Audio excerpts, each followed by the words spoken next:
सुप्रभातम सभी को। आप सभी को संस्कृत ज्ञान बाई अंकिता की क्लास में स्वागत है। चलिए आज शुरू करते हैं हम लोग अपनी कक्षा को। आज की इस कक्षा में हम लोग संधि के बारे में अध्ययन करेंगे। ठीक है, संधि के बारे में हम लोग समझेंगे कि संधि किसे कहते हैं, संधि कितने प्रकार के होते हैं और फिर कैसे हम लोग संधि को पहचानना सीखेंगे। इस तरह से जो भी क्वेश्चन बनेगा आज की इस क्लास में हम लोग अध्ययन करेंगे। तो चलिए शुरू करते हैं आज की अपनी क्लास। तो संधि किसे कहते हैं, ठीक है। तो दो, इसका जो परिभाषा हो जाएगा, दो वर्णों के मेल से जो विकार मतलब जो रूप परिवर्तन होता है, जो भी शब्द रहता है उसका रूप क्या हो जाता है, परिवर्तन हो जाता है। दो वर्णों के मेल से जो विकार उत्पन्न होते हैं उसे संधि कहते हैं, ठीक है। जैसे अभी तो हम लोग परिभाषा समझ लिए, अब विकार आखिर होता क्या है। जैसे मानिए यहाँ पर लिखा हुआ है विद्यालय। यहाँ हम लोग इसका परिभाषा में समझे हैं कि दो वर्णों के संधि जो है उसमें वर्ण का मेल होता है, ठीक है। दो वर्ण मिलता है और एक नया वर्ण बनाता है, तो इसका हम संधि विच्छेद अगर कर रहे हैं तो क्या हो जाएगा, विद्या जोड़ आलय, ठीक है। अब इसमें से हम वर्ण कैसे निकालेंगे, यहाँ जो पहला पद है और ये दूसरा, पहला पद के अंतिम से वर्ण निकलता है और दूसरा पद का पहला वर्ण निकलता है, ठीक है। तो जो पहला पद है इसका अंतिम वर्ण यहाँ से क्या निकलेगा, यहाँ से वर्ण निकल जाएगा। यहाँ पर देखिए कौन सा वर्ण छुपा हुआ है, तो यहाँ पर आ हो जाएगा और यहाँ पर प्लस है तो जोड़ का चिन्ह दे देंगे और यहाँ से भी फिर निकलेगा आ। तो आ और आ मिलेगा तो फिर क्या बन जाएगा, दोनों सेम वर्ण है। सेम वर्ण जब रहेगा तो बड़ा दीर्घ वर्ण बन जाता है। दोनों जब एक ही वर्ण रहता है, स्वर वर्ण जब एक ही वर्ण मिले तो जब बराबर होगा उसके बाद नया वर्ण जो बनेगा वो दीर्घ वर्ण बनता है। इस तरह से हम लोग संधि के बारे में अध्ययन करेंगे। तो देखेंगे यहाँ पे इसका परिभाषा एक बार पुनः, दो वर्णों के मेल से जो विकार उत्पन्न होता है उसे संधि कहते हैं, ठीक है। जैसे विद्यालय, ये तो हम लोग देख लिए संधि किसे कहते हैं। आगे देखते हैं कि संधि जो है कितने प्रकार के होते हैं, ठीक है।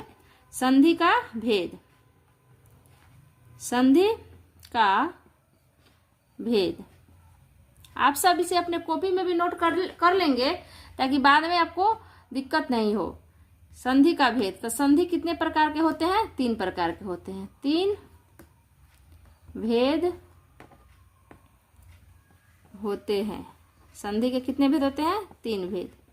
कौन कौन सा, संधि के तीन भेद कौन कौन सा होता है। पहला स्वर संधि, स्वर संधि।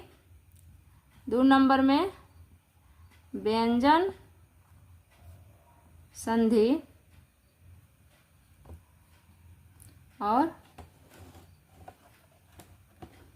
पहला तो हो गया स्वर संधि, दूसरा हो गया व्यंजन संधि और तीन नंबर में हो जाएगा विसर्ग संधि। विसर्ग संधि। इस तरह से संधि, ये भी क्वेश्चन पूछता है कि संधि के कितने भेद होते हैं। तो देखिए संधि का जो है तीन भेद होते हैं, तीन प्रकार के संधि होते हैं। स्वर संधि, व्यंजन संधि और विसर्ग संधि।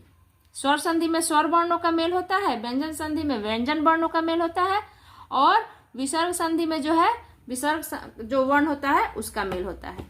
इस तरह से हम लोग ये देख लिए संधि के किसे कहते हैं, संधि के कितने भेद होते हैं।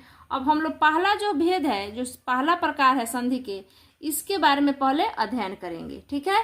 तो आइए हम लोग देखते हैं जो पहला जो है स्वर संधि, ये कितने प्रकार के होते हैं और इसे कैसे हम लोग पहचानेंगे। बहुत ही आसान तरीका से स्वर संधि का जो भी भेद होगा उसे हम लोग पहचानना सीख जाएंगे। आगे का जो भी क्लास है उसको आप लोग ध्यान से देखेंगे। यहाँ पर मैं लिख रही हूँ स्वर संधि। स्वर संधि जो है ये 5 प्रकार के होते हैं। कितने प्रकार के होते हैं, 5 प्रकार के होते हैं। स्वर संधि कितने प्रकार के होते हैं, 5 प्रकार के, ठीक है। अभी कौन कौन सा प्रकार है इसको हम लोग देखेंगे।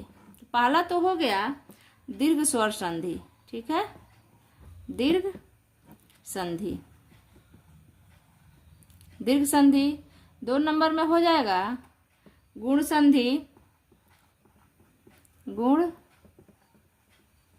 संधि। 3 नंबर में वृद्धि संधि, आगे पीछे भी आप लोग याद कर सकते हैं, ये जरूरी नहीं है कि ये लाइन से इसको हम लोग याद करेंगे। वृद्धि संधि, और 4 नंबर में हो जाएगा यण संधि। यण संधि 5 नंबर में अयादि संधि। ठीक है, अयादि संधि, इसको भी याद रखना है क्योंकि एग्जाम में दे देता है कि वृद्धि संधि किसका भेद है, स्वर संधि का भेद है कि व्यंजन संधि का भेद है या विसर्ग संधि का भेद है। देखिए, अगर जिसको याद नहीं रहेगा वो किसी में भी अपना टिक मार देगा, लेकिन हम लोग को क्या करना है, इसको याद रखना है कि स्वर संधि के 5 भेद होते हैं, यानी कि 5 प्रकार होते हैं। पांचों का जो नाम है उसको भी हम लोग क्या करेंगे, याद कर लेंगे। 1 नंबर में दीर्घ संधि, 2 नंबर में गुण संधि, 3 नंबर में वृद्धि संधि, 4 नंबर में यण संधि और 5 नंबर में अयादि संधि। इस तरह से दीर्घ संधि का 5 जो प्रकार है उसको हम लोग देख लिए। अब ये 5 जो प्रकार है उसको एक एक करके हम लोग पढ़ेंगे, उसका अध्ययन करेंगे कि दीर्घ संधि किसे कहते हैं, दीर्घ संधि को हम कैसे पहचानेंगे, गुण संधि का पहचानने का क्या नियम होता है, वृद्धि संधि को कैसे पहचानेंगे। इस तरह से 5 संधि को हम लोग पहचानना सीखेंगे। ठीक है, तो आगे हम लोग दीर्घ संधि कैसे हम लोग पहचानेंगे उसका अध्ययन कर रहे हैं। ठीक है, आगे हम लोग देखेंगे दीर्घ संधि के तरीके, पहचानने का जो भी नियम होते हैं उसको हम लोग देखते हैं। दीर्घ संधि, ठीक है, दीर्घ संधि में क्या होता है कि जब, यहाँ इसको मैं लिख दे रही हूं कि यदि अ आ उ, छोटी उ बड़ी उ और छोटी बड़ी के बाद फिर से यही वर्ण आए तो दीर्घ स्वर बन जाता है। ठीक है, अर्थात मेरे कहने का मतलब है कि यदि कोई भी शब्द दिया हो उसमें अ आ ई उ ई बड़ी के बाद फिर से सेम वर्ण आए उस दूसरा पद में भी, तो वह जो वर्ण है वह क्या बनता है, हमेशा बड़ा ही बनता है। इसमें जो है दीर्घ संधि में हमेशा बड़ा वर्ण ही बनता है। इसमें, इसको भी आप लोग लिख लीजिएगा, ये ट्रिक है समझने का। इसमें हमेशा बड़ा वर्ण ही बनता है। दीर्घ संधि में हमेशा जो है कैसा वर्ण बनता है, तो हमेशा बड़ा ही वर्ण बनता है। ठीक है, जैसे एग्जाम्पल से हम लोग समझेंगे। मानिए अगर लिखा हुआ है कि आपका शिवालय, ठीक है, शिवालय लिखा हुआ है, ऐसे पहले हम लोग इसको देख लेते हैं। ठीक है, जैसे अगर अ आ का मेल फिर से अ चाहे आ से होता है तो क्या बनेगा, सेम वर्ण है। देखिए, अ आ अगर इस पहला पद में अ आ रहेगा, फिर से वही पद आएगा तो क्या वर्ण, कौन सा वर्ण बन जाएगा, आ बन जाएगा। उसी तरह से ई रहे या बड़ी ई रहे का मेल फिर से ई चाहे बड़ी ई से जब होगा तो वह शब्द क्या बन जाएगा, बड़ी बनेगा। उसी तरह से उ का मेल फिर से उसी वर्ण के साथ होता है तो वह वर्ण क्या बन जाता है, बड़ी उ बन जाता है। इस तरह से हम लोग यहाँ, इसका नाम ही है दीर्घ। दीर्घ का मतलब बड़ा, ह्रस्व मतलब छोटा, दीर्घ मतलब बड़ा। तो दीर्घ संधि में हमेशा बड़ा ही शब्द बनता है। जैसे यहाँ पर लिखा हुआ है शिवालय, ठीक है, शिवालय, शिवालय। शिवालय का संधि विच्छेद हम लोग कैसे करेंगे, शिव जोड़ आलय, आलय, आलय। ठीक है, यहाँ हमको यही दीर्घ में पहचानने का नियम क्या है, यहाँ दीर्घ मतलब बड़ा दिखेगा आपको। जो भी शब्द मिलेगा आपको उसमें क्या दिखता है, वर्ण। यहाँ पर यही दिख रहा है, बड़ा वर्ण दिख रहा है। अब हम इसमें हम वर्ण निकाल के भी आप लोगों को पहचानना सिखा दे रहे हैं। कैसे वर्ण निकाल के हम लोग पहचान लेंगे। कितना भी कठिन अगर शब्द दे, अगर पूछे कि इसमें कौन सा संधि है बताइए, तो आप लोग वर्ण के द्वारा इसको पहचान जाएंगे। देखिए इसमें जो है शिव, पहला पद से अंतिम वर्ण निकलता है और दूसरा जो पद है इसका पहला वर्ण निकलता है हम लोगों। तो यहाँ पर शिव में कौन वर्ण निकलेगा? अ वर्ण निकलेगा। शिव में और जोड़ आ, अ और आ जब मिलेगा, देखिए दोनों सेम वर्ण है, अ और आ दोनों वर्ण जब सेम होता है तो क्या बन जाता है? बड़ा बड़ा आ बन जाएगा। उसी तरह से यहाँ पर लिखा हुआ है पुस्तकालय, पुस्तकालय, पुस्तकालय। इसका भी हम संधि विच्छेद करेंगे तो क्या हो जाएगा? पुस्तक, पुस्तकालय का संधि विच्छेद पुस्तक जोड़ आलय, आलय। ठीक है, यहाँ से हम निकालेंगे, क्या वर्ण निकलेगा? अ वर्ण निकल जाएगा। ठीक है, यहाँ से अ वर्ण निकल जाएगा और यहाँ से आ वर्ण निकलेगा। दोनों सेम वर्ण है तो फिर क्या बन जाएगा? आ बन जाएगा। इस तरह से आगे हम लोग देखते हैं।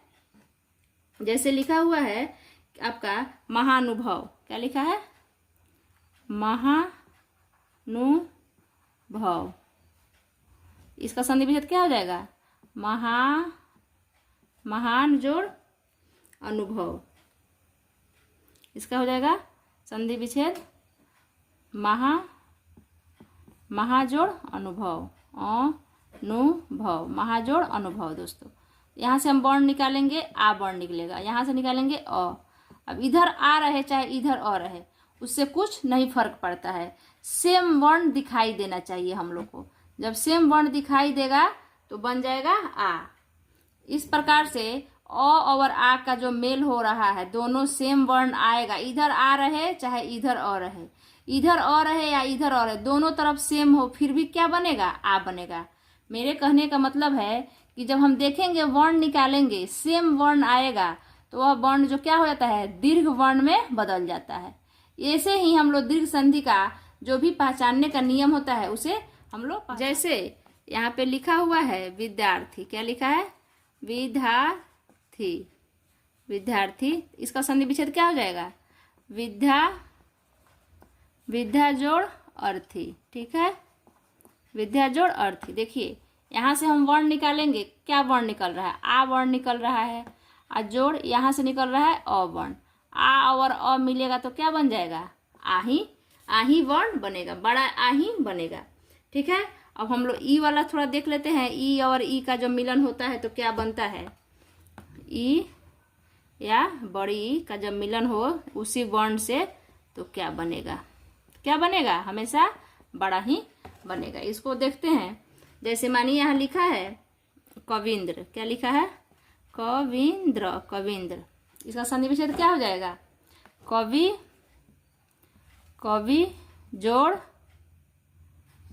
जोड़ इंद्र। ठीक है, कवि जोड़ इंद्र।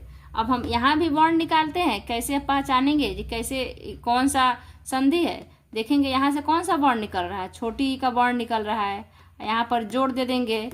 यहाँ भी हमको दिख रहा है कि यहाँ पर छोटी है। दोनों वर्ण जब सेम है तो क्या हो जाएगा? बड़ा बन जाएगा। बड़ा ही वर्ण बनता है। बहुत ही आसान है संधि पहचानना। अगर आप लोग इसे ध्यान से देखेंगे तो पूरे क्लास को देखेंगे तो आपको संधि बहुत ही अच्छे से समझ में आ जाएगा। फिर आगे देखते हैं। मानिए यहाँ लिखा है कपीस, क्या लिखा है? कपीस, कपीस। इसका संधि विच्छेद हम करते हैं। कपी जोड़ ई स, कपीस। ठीक है, अब एक बात यहाँ देखेंगे, कहीं कहीं स रहता है और कहीं कहीं अगर दूसरा शब्द भी रहेगा तो उसमें क्या होता है? जो छोटी की यहाँ पर जो है छोटी ही रहता है। तो इसका यही नियम है कि जिसके अंत में अगर तलावे सा रहता है उसके पहले वाला जो स्वर होता है उस बड़ी ई में बदल जाता है। ठीक है, तो इसको आप लोग ध्यान में रखेंगे। कपी, कपी के में कौन सा वर्ण है? छोटी है या बड़ी? तो यहाँ पर छोटी है। जोड़ दे देंगे बड़ी। छोटी और बड़ी जब मिलेगा फिर भी देखिए सेम वर्ण है ना, दोनों वर्ण सेम है, एक ही स्वर वाले वर्ण है। तो यहाँ पर क्या बन जाएगा? बड़ी ई की जो मात्रा होगी वो कौन सा बन जाएगी? बड़ी ई की मात्रा बन जाएगी। बहुत ही आसान है इसको समझना। मानिए यहाँ पर लिखा है महिष, क्या लिखा है? महिष, महिष। इसका भी संधि विच्छेद क्या हो जाएगा? महा जोड़ इस, महा जोड़ मही, सॉरी मही जोड़ इस, मही जोड़ इस। यहाँ से हम निकालेंगे बड़ी ई की मात्रा और यहाँ से बड़ी ई की मात्रा सेम वर्ण है, तो यहाँ पर क्या बन जाएगा, जो बड़ा ही वर्ण बनेगा। तो इस तरह से जो भी वर्ण आएगा पहचानने का एक ही नियम है कि जो भी हम देखेंगे यहाँ पर बड़ा दिखेगा। स्वर संधि में, दीर्घ संधि में क्या दिखेगा, बड़ी मात्रा दिखेगा। यहाँ पर देखेंगे आप लोग बड़ी, इधर से दिया हुआ है बड़ी की मात्रा। वैसे हम लोग विद्यालय भी देखे हैं, विद्यालय, विद्यालय में देखेंगे यहाँ पर आ की मात्रा है, बड़ी आ है ना, तो इसीलिए जो भी अगर बड़ा स्वर दिखाई दे उसका मतलब है कि कौन सा संधि है, तो ये विसर्ग संधि है। विसर्ग संधि नहीं, दीर्घ संधि है। ठीक है, तो दीर्घ संधि में आगे हम लोग उ और छोटी उ बड़ी उ का जब मेल सेम वर्ण उसी वर्ण से जब होगा तब क्या बन जाता है, बताए थे, बड़ी उ बनेगा। इसको देखते हैं, जैसे मानिए लिखा हुआ है यहाँ पर भानुदय,